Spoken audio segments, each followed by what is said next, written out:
السلام علیکم حسن بھائی، کیسے ہیں آپ؟ وعلیکم السلام، دعائیں بھائی۔ حسن بھائی، میرا آپ سے سوال یہ ہے کہ ہماری سوسائٹی میں جیسے کہ آپ جانتے ہیں کہ جنات کا تصور بہت عام ہے۔ اکثر لوگ کہتے ہیں کہ فلاں بندہ پوسیس ہو گیا ہے۔ کیا واقعی اسلام میں کوئی ایسی چیز کا تصور موجود ہے؟ کیا کوئی ایسی چیز موجود ہے جس کو میں دیکھ نہیں سکتا اور وہ مجھے نقصان پہنچا سکتی؟ جی، اللہ شکریہ۔ تعالیٰ نے اپنی کتاب میں ہمیں یہ بتایا ہے کہ انسان کو جتنا علم دیا گیا ہے اسی کے لحاظ سے اس کو گفتگو کرنی چاہیے۔ ہم اس دنیا میں جب شعور کی آنکھ کھولتے ہیں تو حقائق کو اپنے حواس سے پرسیو کرتے ہیں، اور یہ مادی دنیا جو ہمیں باہر نظر آتی ہے، اس کے اندر آفاق و انفس کی نشانیاں، ان کے اندر جاری قوانین وہ میرے علم کا باعث بنتے ہیں۔ اسی طریقے سے میرا اپنا باطن کا مشاہدہ، میری فطرت کے حاصلات، تو آپ کے داخل کا مطالعہ اور خارج کے تجربات اور ان کے عقلی استنباط کے نتائج، یہ ہماری کل جمع پونجی ہے علم کی۔ اس سے ہم کسی چیز کی حقیقت کو پرسیو کرتے ہیں۔ ہمارا یہ جو پورا کا پورا نظام ہے جس سے ہم علم حاصل کرتے ہیں، یہ ایک محدود دائرے میں کام کرتا ہے۔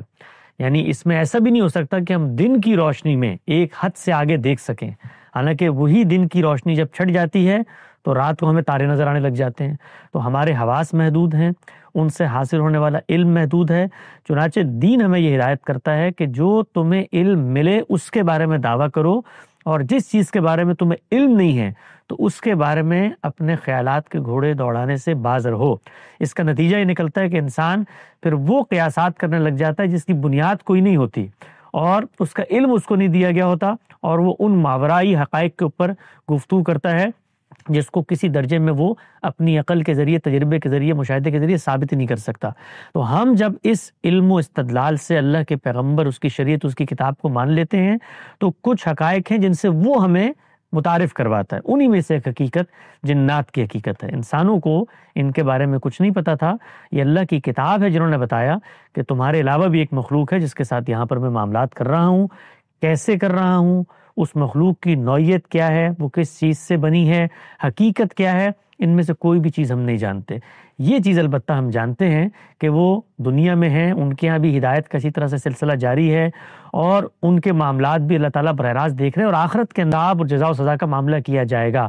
ساتھ ساتھ قرآن مجید نے یہ بھی بتا دیا کہ جو شیطنت کی صفت ہے یہ صرف انسانوں کو لاحق نہیں ہوتی، یہ جنات کو بھی لاحق ہوتی ہے۔ چنانچہ اس دنیا کے اندر راہ سے بھٹکانے کا عمل جس طرح انسانوں کے لیے کرتے ہیں، اس طرح جنات بھی کرتے ہیں، تو ان سے بھی پناہ مانگنے کی دعا ہمیں سکھائی گئی ہے۔ آپ آخر میں پڑھتے ہیں معوذتین کے اندر جو دعائیں آئی ہیں، تو من الجنتی والناس، یعنی اس شیطنت سے اللہ تعالیٰ ہمیں محفوظ رکھے جو جنات میں بھی ہوتی ہے، انسانوں میں بھی ہوتی ہے۔